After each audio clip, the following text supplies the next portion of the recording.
Mungkin yang kalian tahu selama ini negara dari huruf T cuma Taiwan, Thailand, sama Timor Leste yang terkenal-terkenal aja. Tapi kalian tahu nggak sih kalau sebenarnya negara dari huruf T itu totalnya ada 10 loh.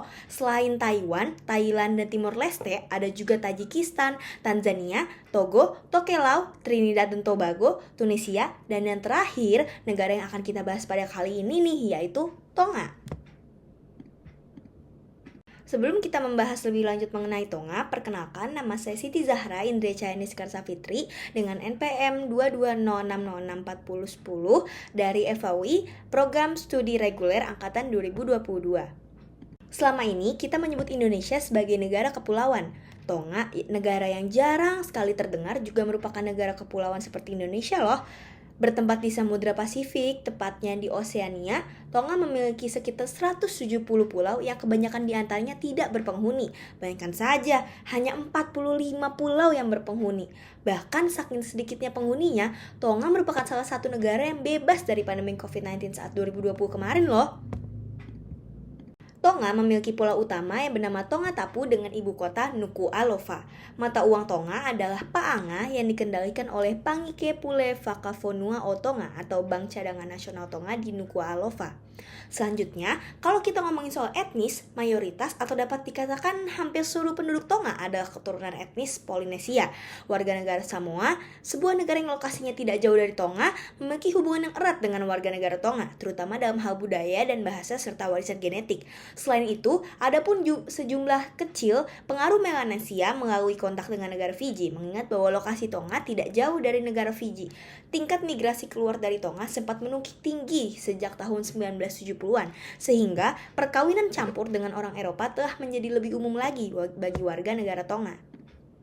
Kemudian kita akan ngomongin soal aspek dan tradisi budaya di negara Tonga. Aspek dan tradisi budaya di negara Tonga adalah permintaan maaf dan pengampunan yang diimplementasikan pada sistem hukumnya. Maksudnya gimana tuh? Nah, maksudnya adalah permintaan maaf dan pengampunan adalah setiap tersangka atau terdakwa diberikan kesempatan kedua untuk meminta maaf kepada korban dan juga keluarga korban. Dengan begitu, sebelum perkara diproses melalui pengadilan, barangkali korban bersedia mengampuni pelaku, maka perkara tidak perlu diurus lebih lanjut. Hal ini terjadi apabila kasus berada di ranah hukum pidana saja. Namun, semakin lama aspek ini tidak dianggap efektif karena acap kali pelaksanaan dari permintaan maaf tersebut dilakukan hanya untuk formalitas saja demi memenuhi aspek budaya yang tertanam di masyarakat. Begitu pula dengan korban yang mengampuni pelaku tetapi sebenarnya tidak benar-benar mengampuni di dalam hatinya. Oleh karenanya, tradisi ini tidak lagi dijadikan acuan utama dalam penegakan hukum negara Tonga.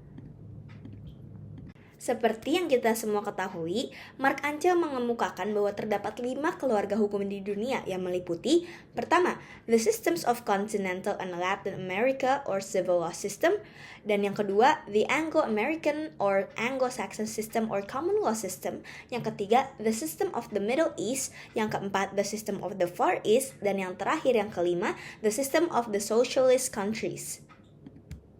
Berdasarkan asas konkordasi, Indonesia sendiri termasuk ke dalam civil law system, merujuk kepada sistem hukum Belanda yang dahulu telah menjajah Indonesia. Kemudian, Inggris sebagai negara asal dari common law system mempunyai pengaruh besar terhadap negara Tonga nih, teman-teman. Hal ini karena Tonga pernah menjadi negara protektorat Inggris. Secara keseluruhan, Tonga masuk ke dalam keluarga hukum campuran karena menggabungkan common law system dengan elemen-elemen hukum tradisional dan adat lokal yang masih berpengaruh kuat dalam kehidupan masyarakat di Tonga. Perpaduan antara kedua keluarga hukum tersebut membentuk fondasi dari sistem hukum dan tata pemerintahan negara Tonga. Dengan menerapkan tradisi permintaan maaf dan pengampunan Tonga tadi, walaupun sudah tidak terlalu signifikan lagi sebenarnya, Tonga menyerap sistem untuk melengkapi tradisi tersebut. Hal ini dilakukan untuk memaksimalkan efektivitas penerapan tradisi budaya Tonga.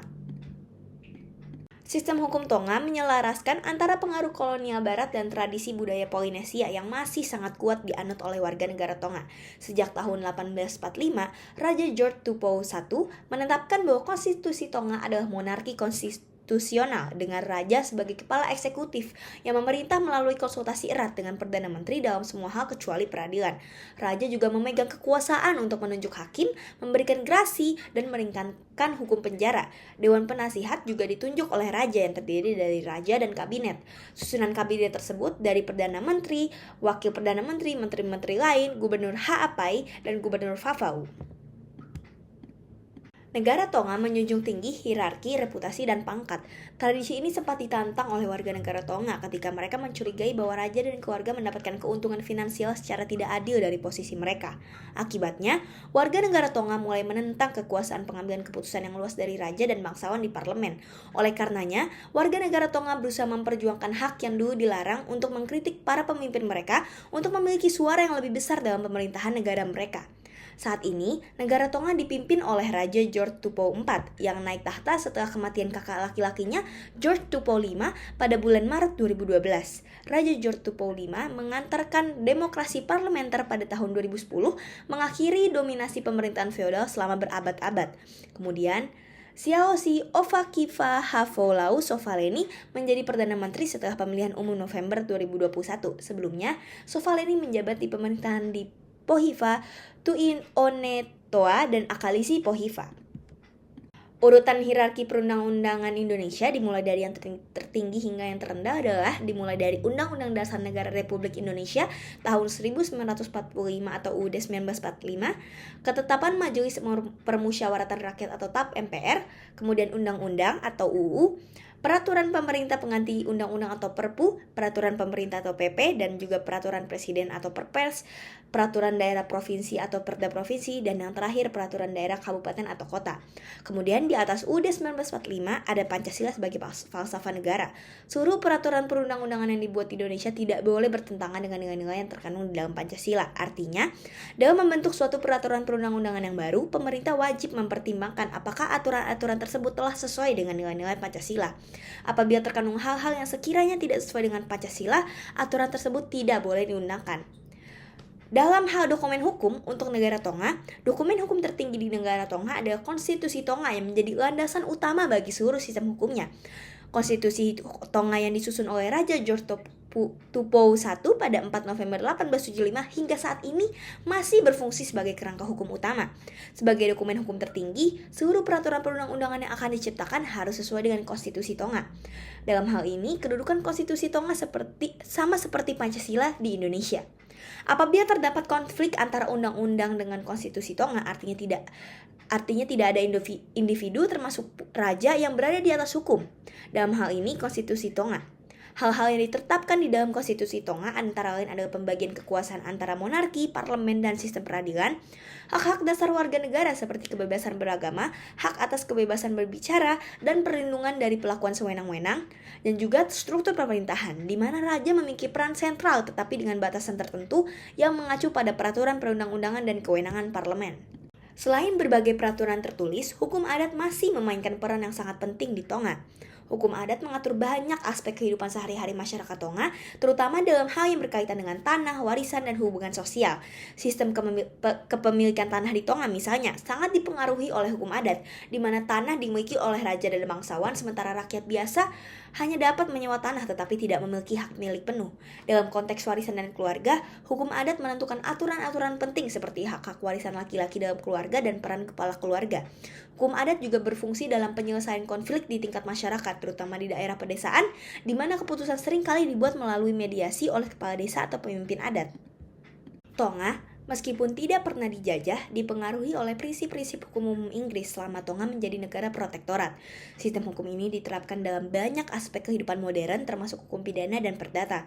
Di sisi lain, hukum adat tetap berperan penting dalam urusan tanah, warisan, dan hubungan sosial yang mencerminkan bahwa struktur masyarakat Tonga yang hierarkis dan berbasis pada nilai-nilai tradisional Polinesia. Hukum adat menekankan kepemilikan tanah yang diwariskan serta peran penting kepala adat dalam menyelesaikan konflik komunitas. Meskipun ada beberapa ketegangan antara prinsip hukum modern dan adat, Tonga berhasil mempertahankan keseimbangan antara modernisasi hukum dan pelestarian tradisi lokal. Dengan demikian, sistem hukum Tonga mampu mendukung stabilitas politik dan sosial negara, sambil tetap menghormati warisan budaya dan nilai-nilai adatnya. Namun, tetap terdapat tantangan dalam harmonisasi antara kedua sistem hukum tersebut, terutama ketika isu-isu kesetaraan gender dan reformasi politik mengemuka. Reformasi yang berkelanjutan diharapkan dapat memperkuat hubungan antara hukum adat dan hukum umum, sehingga memastikan bahwa sistem hukum Tonga tetap relevan dan adil bagi masyarakatnya yang terus berkembang. Sekian penjelasan singkat mengenai Tonga dari saya. Mohon maaf apabila ada kekurangan.